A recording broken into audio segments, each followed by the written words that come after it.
Hello बच्चों, कैसे हैं आप सभी लोग। तो चलिए हम लोग स्टार्ट करते हैं अपने नीट एमसीक्यू सीरीज को। और आज के जो प्रश्न होने वाले हैं वो हैं पुष्पी पादपों का शरीर, एनाटॉमी ऑफ फ्लावरिंग प्लांट्स।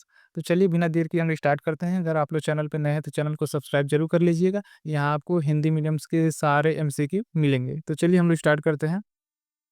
प्रश्न संख्या 1। अत्यधिक शुष्क मौसम में घास की पत्तियां अंदर की ओर मुड़ जाती हैं। निम्नलिखित में से इसके सबसे उपयुक्त कारण का चयन कीजिए। ऑप्शन फर्स्ट है वाहिकाओं का टाइलोसिस, रंध्रों का बंद होना, बोलीफॉर्म कोशिकाओं का शिथिल होना, या ऑप्शन डी स्पंजी पर्णदयोदक में वायु स्थानों का सिकुड़ना। ये नीट 2019 में ये प्रश्न पूछा हुआ था।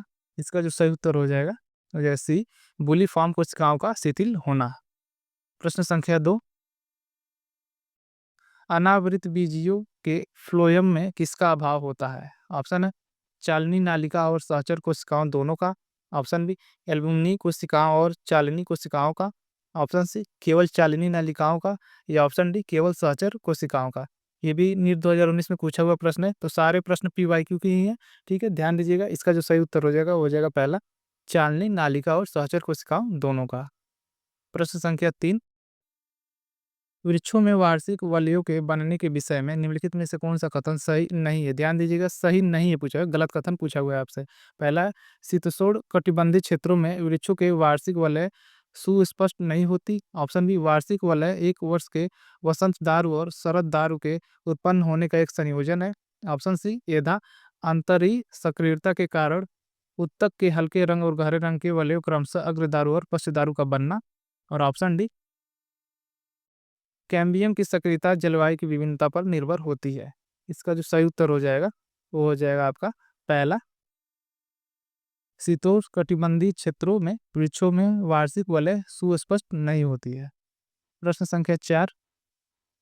घास की पत्ती में रंध्र कैसे होते हैं। ऑप्शन है आयताकार, वृत्ताकार, डंबलकार या डोलककार। इसका जो सही उत्तर हो जाएगा वो हो जाएगा सी, डंबलकार। प्रश्न संख्या 5। द्विबीजपत्री तने में द्वितीयक जाइलम और फ्लोएम किस में उत्पन्न होते हैं। ऑप्शन है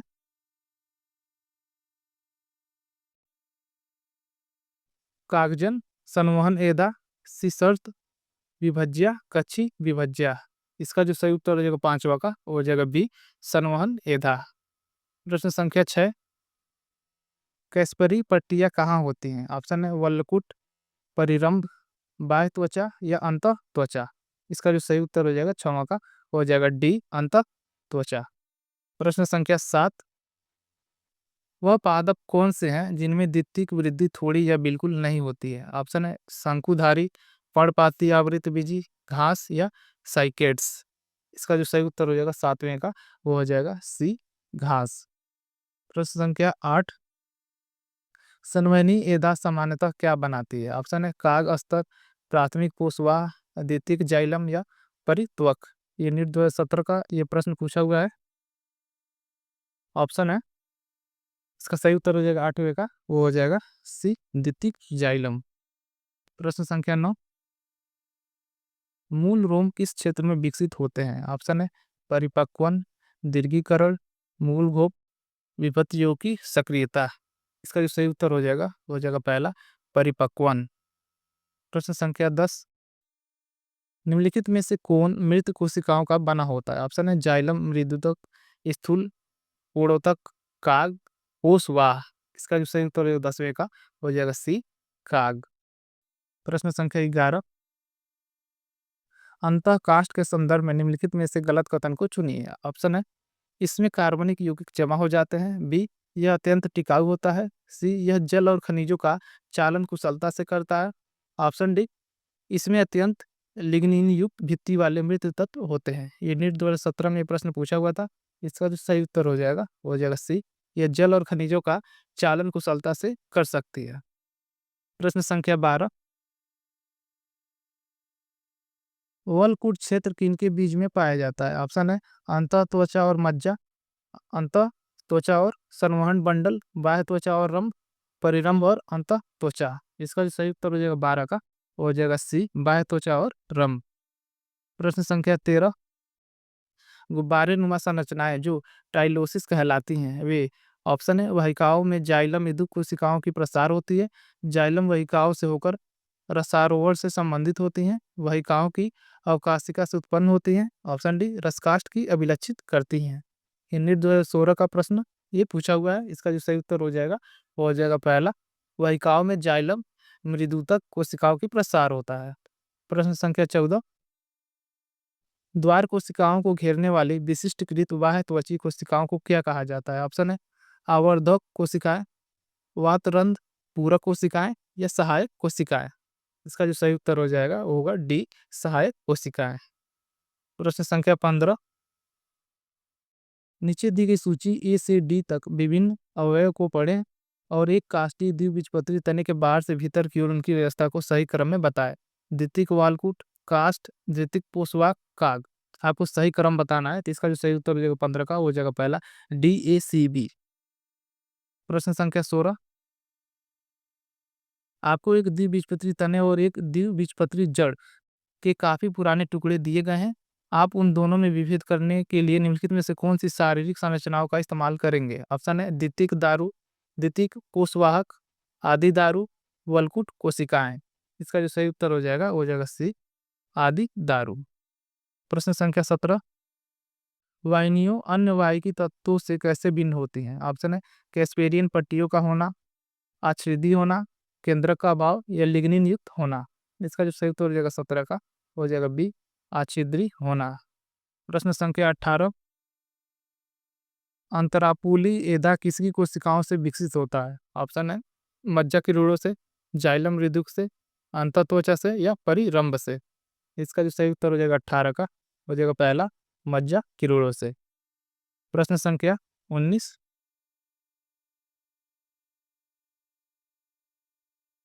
वातरंध्र क्या करते हैं? ऑप्शन है वाष्पोत्सर्जन, गैस विनिमय, खाद्य अभिगमन, प्रकाश संश्लेषण।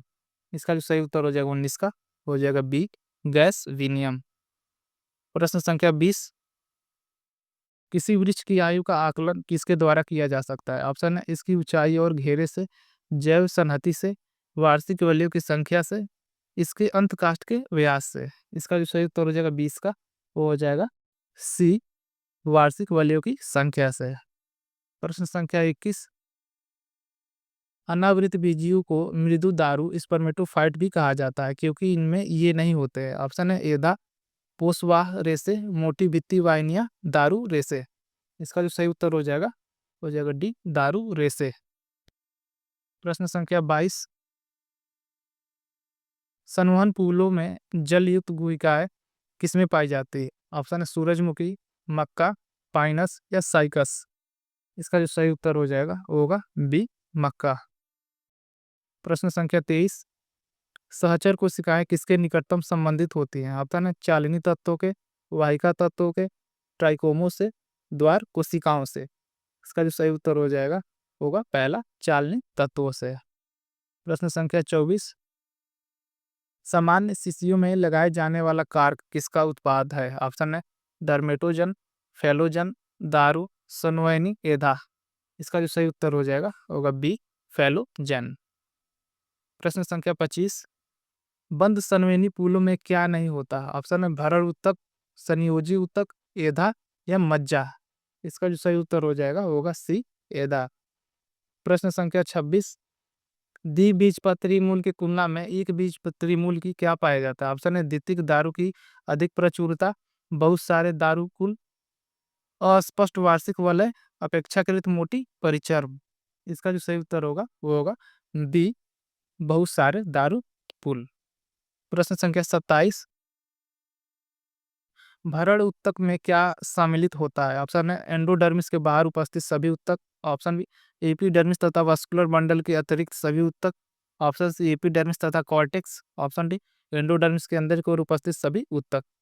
इसका जो सही उत्तर हो जाएगा वो होगा बी एपिडर्मिस तथा वास्कुलर बंडल के अतिरिक्त सभी ऊतक। प्रश्न संख्या 28, काग, एधा, काग तथा द्वितीयक वालकूट को मिलाकर क्या कहते हैं? ऑप्शन है काग अस्तर, कागजन, पेरिचर्म और काग। इसका जो सही उत्तर हो जाएगा 28 का वो होगा सी परिचर्म। प्रश्न संख्या 29, सहायक कोशिकाओं का कार्य है? ऑप्शन है सुक्रोज का चालनी तत्वों में वहन, सक्रिय परिवहन के लिए चालनी तत्वों को ऊर्जा प्रदान करना, ऑप्शन सी फ्लोएम को जल प्रदान करना, ऑप्शन डी निष्क्रिय परिवहन द्वारा सुक्रोज का चालनी तत्वों में वहन। इसका जो सही उत्तर हो जाएगा 29 का, वो हो जाएगा पहला, सुक्रोज का चालनी तत्वों में वहन। प्रश्न संख्या 30, कुछ संवहन पुल खुले रूप में वर्णित किए जाते हैं क्योंकि ये, ऑप्शन है परिरंभ द्वारा आवर्तित नहीं होते, ऑप्शन बी परिरंभ द्वारा आवृत है लेकिन अंतः त्वचा द्वारा नहीं होते, ऑप्शन सी द्वितीयक जाइलम तथा फोलम उत्पादन में सक्षम, ऑप्शन डी जाइलम तथा फ्लोएम के बीच संयोजी उत्तक युक्त होते हैं। इसका जो सही उत्तर हो जाएगा 30 का, वो हो जाएगा सी, द्वितीयक जाइलम तथा फ्लोएम उत्पादन में सक्षम। प्रश्न संख्या 31, निम्नलिखित में से कौन सा एक पार्श्व विभज्योतक का भाग नहीं है? ऑप्शन है अंतरापूली कैम्बियम कागजन, अंतर्वेशी विभज्योतक, अंतःपूली कैम्बियम। इसका जो सही उत्तर हो जाएगा 31 का, होगा सी, अंतर्वेशी विभज्योतक। प्रश्न संख्या 32, अनावृत बीजियों में जाइलम दारू में मुख्य जल संवहनी तत्व क्या है? ऑप्शन है तंतु, संचरण ऊतक, वाहिनिकाएं, वाहिकाएं। इसका जो सही उत्तर हो जाएगा 32 का, हो जाएगा सी, वाहिनिकाएं। प्रश्न संख्या 33, रस दारू से अंतःकाष्ठ किस बात से भिन्न होती है? ऑप्शन है वाहिकाओं तथा मृदु की अनुपस्थिति, मृत एवं गौर संवाहकी तत्वों का होना, ऑप्शन सी पीड़कों तथा रोगजनकों के लिए सुग्राग्रह होना, ऑप्शन डी किरणों तथा रेशों का पाया जाना। इसका जो सही उत्तर हो जाएगा वो होगा बी, मृत एवं गैर संवहनी तत्वों का होना। प्रश्न संख्या 34, उच्च पौधों में खाद्य पदार्थ का स्थानांतरण किसके द्वारा होता है? ऑप्शन है संचरण ऊतक, वाहिनिकाएं, चालनी तत्व या सह कोशिकाएं। इसका जो सही उत्तर होगा वो होगा सी, चालनी तत्व। प्रश्न संख्या 35, जौ में स्तंभ संवहनी पुल कैसे होते हैं? ऑप्शन है बंद और आरी, खुले और फैले हुए, बंद और फैले हुए, खुले और एक छल्ले के रूप में। ये 2009 में प्रश्न पूछा हुआ था। इसका जो सही उत्तर हो जाएगा 35 का, वो हो जाएगा सी, बंद और फैले हुए। प्रश्न संख्या 36, खम्ब मृदु किसकी पत्तियों में नहीं होता है? ऑप्शन है चना, सोरगम, सरसों, सोयाबीन। इसका जो सही उत्तर हो जाएगा 36 का, वो हो जाएगा बी, सोरगम। प्रश्न संख्या 37, शारीरिक दृष्टि से काफी पुरानी द्विबीजपत्री जड़ स्तंभ में किसके आधार पर अलग पहचानी जा सकती है? ऑप्शन है प्रोटोजाइलम का स्थान, द्वितीयक जाइलम का अभाव, द्वितीयक फोलम का अभाव, कॉर्टेक्स की उपस्थिति। इसका जो सही उत्तर होगा वो हो जाएगा पहला, प्रोटोजाइलम का स्थान। प्रश्न संख्या 38, वल्वी तथा सर्पिल रूट में मोटे होते जाते चालनी तत्व प्रोटोजाइलम में सामान्यतः तब बन रहे होते हैं जब जड़ अथवा स्तंभ, ऑप्शन विभेदित हो रहे हों, परिपक्व हो रहे हों, लंबे होते जा रहे हों या चौड़े होते जा रहे हैं। इसका जो सही उत्तर हो जाएगा 38 का, हो जाएगा पहला, विभेदित हो जा रहे हो। प्रश्न संख्या 39, गन्ने के कलम में बिन पर्वांतरों की लंबाई में विभिन्नता किसके कारण आती है? ऑप्शन है प्रत्येक पर्वंतर के नीचे पर्व पर पत्ती की स्तरिका की साइज, अंतर्निवेशी विभज्योतक, प्रारोह शीर्षक विभज्योतक या कच्ची मुकुलों का स्थान। इसका जो सही उत्तर हो जाएगा 39 का, वो हो जाएगा बी, अंतर्निवेशी विभज्योतक। प्रश्न संख्या 40, पुष्पी पौधों में संवहनी ऊतक किससे विकसित होते हैं? ऑप्शन है वलकुटजन से, त्वचाजन से, कागजन से या रंभजन से। इसका जो सही उत्तर हो जाएगा 40 का, हो जाएगा डी, रंभजन से। प्रश्न संख्या 41, पथ कोशिकाएं पतली भित्तियों वाली कोशिकाएं होती हैं जो, ऑप्शन पहला है वर्तिका के केंद्रीय भाग में पाई जाती है जिनमें से होकर पराग नलिका अंडाशय की ओर बढ़ती जाती है, ऑप्शन बी जड़ों की एंडोडर्मिस में पाई जाती है, वे कार्टेक्स से पेरिसाइकिल में जल के परिवहन को सुगम बना देती है, ऑप्शन सी पोषवाह तत्वों में होती है जो पदार्थ के प्रवेश बिंदु का कार्य करते हैं जहां से वे पदार्थ अन्य पादप भागों तक पहुंच जाते हैं, या ऑप्शन डी बीजों के बीच चूलों में होती हैं ताकि बीजांकुर के दौरान वृद्धिशील भ्रूण अक्ष में होकर बाहर आ सके। इसका जो सही उत्तर हो जाएगा 41 का, वो हो जाएगा आपका डी, जड़ों की एंडोडर्मिस में पाई जाती है और वे कार्टेक्स से पेरिसाइकिल में जल के परिवहन को सुगम बना देती है। प्रश्न संख्या 42, पौधों में द्वितीयक वृद्धि की विवेचनात्मक अध्ययन के लिए निम्नलिखित में से कौन सा एक जोड़ा उपयुक्त है? ऑप्शन है गेहूं तथा मेडन हेयर फर्न, गन्ना तथा सूरजमुखी, सागौन तथा चीड़, देवदार तथा फर्न। इसका जो सही उत्तर हो जाएगा सी, सागौन तथा चीड़। प्रश्न संख्या 43, वाहिका तत्व तथा चालनी नालिकाई तत्वों के एक समान संरचनात्मक लक्षण क्या होते हैं? ऑप्शन है मोटी द्वितीयक भित्तियां, पार्श्व दीवारों से बने छिद्र, पी प्रोटीन की उपस्थिति या केंद्र कवच दशा। इसका जो सही उत्तर हो जाएगा 43 का हो जाएगा डी, केंद्र कवच दशा। प्रश्न संख्या 44, किसी काष्ठी द्विबीजपत्री वृक्ष में निम्नलिखित में से कौन से भाग मुख्यतः प्राथमिक ऊतकों के बने होते हैं? ऑप्शन है स्तंभ, सभी भाग, प्रारोह अग्र तथा मूलाग्र, पुष्प, फल तथा पत्तियां। इसका जो सही उत्तर है 44 का हो जाएगा सी, प्रारोह अग्र तथा मूलाग्र। प्रश्न संख्या, आज हम इतना ही रहने देते हैं। ठीक है बच्चों, मिलते हैं नेक्स्ट वीडियो में। Thank you.